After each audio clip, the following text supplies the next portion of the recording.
ಈ ಬಗ್ಗೆ ಮಾಹಿತಿಯನ್ನ ಕೊಡ್ತಾರೆ ನಮ್ಮ ಪ್ರತಿನಿಧಿ ಮಂಜು. ಇದೀಗ ನಮ್ಮ ಜೊತೆ ಸಂಪರ್ಕದಲ್ಲಿದ್ದಾರೆ. ಮಂಜು, ಈ ಸ್ಮಗ್ಲಿಂಗ್ ಕೇಸ್ನಲ್ಲಿ ರನ್ಯಾಗೆ ಈಗ ಮುಳುವಾಗಿ ಕಾಡೋದು ಆಕೆಯ ಟ್ರಾವೆಲ್ ಹಿಸ್ಟ್ರಿ ಅಂತ ಅನ್ಸುತ್ತೆ. ವಿನಾ, ಖಂಡಿತವಾಗಿ ಕೂಡ ಹೌದು. ಪ್ರಮುಖವಾಗಿ ಏನು DRI ಅಧಿಕಾರಿಗಳು ರನ್ಯಾಳನ್ನ ವಶಕ್ಕೆ ಪಡ್ಕೊಂಡು ವಿಚಾರಣೆ ಮಾಡಿರ್ತಕ್ಕಂಥದ್ದು. ಈ ವಿಚಾರಣಾ ಹಂತದಲ್ಲಿ ಸಾಕಷ್ಟು ಮಾಹಿತಿಗಳೀಗ ಕಲೆ ಹಾಕ್ಕೊಂಡಿದ್ದಾರೆ.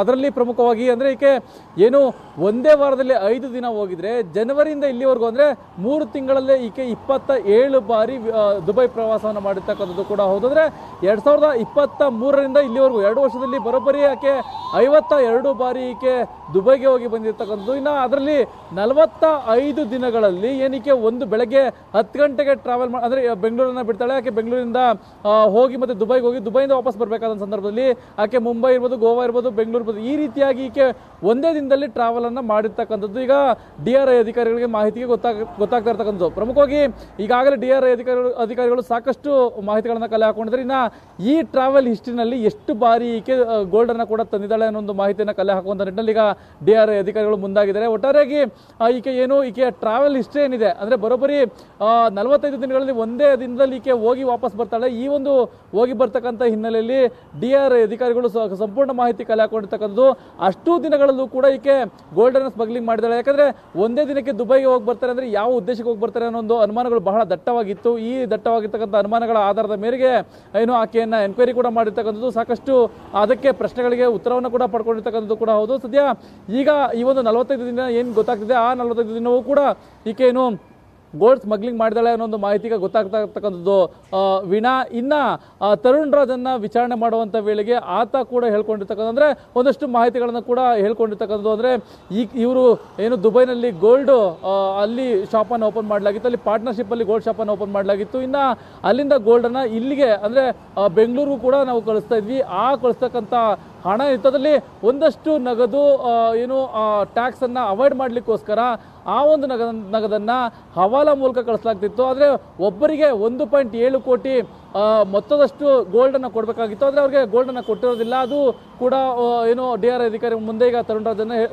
ರಾಜ್ ಹೇಳ್ಕೊಂಡಿರ್ತಕ್ಕಂಥದ್ದು. ಒಟ್ಟಾರೆಯಾಗಿ ಇವರು ಈ ಗೋಲ್ಡ್ ಸ್ಮಗ್ಲಿಂಗ್ ಜೊತೆಗೆ ಕೂಡ ಒಂದಷ್ಟು ಜನರಿಗೆ ವಂಚನೆ ಮಾಡಿರ್ತಕ್ಕಂಥ ಪ್ರಕರಣ ಕೂಡ ಈಗ ಬೆಳಕಿಗೆ ಬರ್ತಾ ಇರ್ತಕ್ಕಂಥದ್ದು. ಮಂಜು, ಈ ವಿಚಾರವನ್ನ ನೋಡ್ತಾ ಹೋದ್ರೆ ರನ್ಯಾ ರಾವ್ ಅರೆಸ್ಟ್ ಆದಂತಹ ಸಂದರ್ಭದಲ್ಲಿ ಆಕೆ ಹೇಳ್ಕೊಂಡಂತಹ ಮಾತು, ಇಲ್ಲ ಇದು ಮೊದಲೇ ಬಾರಿ ನಾನು ಈ ರೀತಿ ಮಾಡಿದ್ದೀನಿ, ತಪ್ಪಾಗಿದೆ, ಬಿಟ್ಬಿಡಿ ಅನ್ನುವಂತಹ ಮಾತುಗಳನ್ನೇನು ಆಡಿದ್ಲು. ಆದರೆ ಈಗ ಆಕೆಯ ಹಿಸ್ಟ್ರಿಯನ್ನು ಗಮನಿಸ್ತಾ ಹೋದಾಗ ಒಂದು ಕ್ಲಿಯರ್ ಆಗುತ್ತೆ, ಈ ಸ್ಮಗ್ಲಿಂಗ್ ಕೇಸ್ನಲ್ಲಿ ಆಕೆ ದೀರ್ಘಕಾಲದ ನಂಟು ಹೊಂದಿದ್ದಾಳೆ ಅನ್ನೋದು. ಇದರ ಜೊತೆಗೆ ದುಬೈನಲ್ಲಿ ಚಿನ್ನ ಆಮದು ಮಾಡ್ಕೊಳ್ಳೋದಕ್ಕೆ, ಮಾರಾಟ ಮಾಡೋದಕ್ಕೆ ಅಂತಲೇ ಅಲ್ಲಿ ಕಂಪನಿಯನ್ನು ತೆರೆದಿರೋದು ಅನ್ನೋದು ಕೂಡ ಕ್ಲಿಯರ್ ಆಗ್ತಾ ಇದೆ ಅಲ್ವಾ?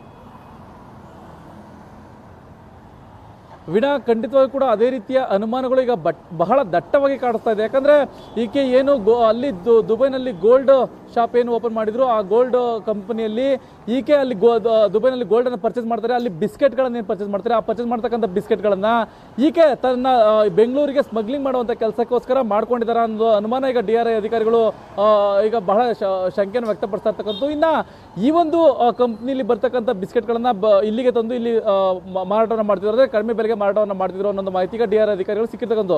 ಇನ್ನ ಆ ಕಂಪನಿ ಅಂದ್ರೆ ದುಬೈನಲ್ಲಿ ಇರ್ತಕ್ಕಂಥ ಕಂಪನಿ ಇದೆ, ಆ ಕಂಪನಿಯ ಮಾಹಿತಿಯನ್ನು DRI ಅಧಿಕಾರಿಗಳು ಕಲೆ ಹಾಕೊಳ್ತಾರೆ. ನಾಳೆ ದಿನ ಅದಕ್ಕೂ ಕೂಡ ನೋಟಿಸ್ ಅನ್ನ ಕೊಡುವಂತ ಸಾಧ್ಯತೆಗಳಿರುತ್ತೆ. ಜೊತೆಗೆ ದುಬೈ ಅಲ್ಲಿ ಕೂಡ ಅಂದ್ರೆ ದುಬೈನ ಏನು ಎಮಿರೇಟ್ಸ್ ಇರುತ್ತೆ ಅವ್ರಿಗೂ ಕೂಡ ಒಂದಷ್ಟು ಮಾಹಿತಿಗಳನ್ನ ಕೊಟ್ಟು ಅಲ್ಲಿ ದಾಳಿಯನ್ನು ಮಾಡಿಸುವಂತ ಸಾಧ್ಯತೆಗಳಿರುತ್ತೆ. ಯಾಕಂದ್ರೆ ಅಲ್ಲಿ ಟ್ಯಾಕ್ಸ್ ಅನ್ನು ಅವಾಯ್ಡ್ ಮಾಡ್ಲಿಕ್ಕೆ ಏನಾದರೂ ಈ ರೀತಿಯಾಗಿ ವಂಚನೆ ಮಾಡಿದ್ರೆ ಇದೆಲ್ಲವನ್ನೂ ಕೂಡ ಪತ್ತೆ ಮಾಡುವಂತ ನಿಟ್ಟಿನಲ್ಲಿ ಮುಂದಾಗ್ತಾರೆ. ಒಟ್ಟಾರೆಯಾಗಿ ರನ್ಯಾ ರಾವ್ ಏನಿದ್ದಾಳೆ ಈಕೆ ಗೋಲ್ಡ್ ಸ್ಮಗ್ಲಿಂಗ್ ಮಾಡೋದಕ್ಕೋಸ್ಕರವೇ ಆ ಒಂದು ಅಲ್ಲಿ ಗೋಲ್ಡ್ ಶಾಪ್ ಅನ್ನ ಓಪನ್ ಮಾಡಲಾ ಅನ್ನೋ ಒಂದು ಅನುಮಾನಗಳು ಬಹಳ ದಟ್ಟವಾಗಿ ಕಾಡ್ತಾ ಇರ್ತಕ್ಕಂಥದ್ದು. ಸದ್ಯ ಇದೇ ಹಿನ್ನೆಲೆಯಲ್ಲಿ ಕೂಡ DRI ಅಧಿಕಾರಿಗಳು ಮಾಹಿತಿಗಳನ್ನ ಕಲೆ ಹಾಕೊಳ್ತಾ ಇದ್ದಾರೆ. Veena, S, thank you Manju.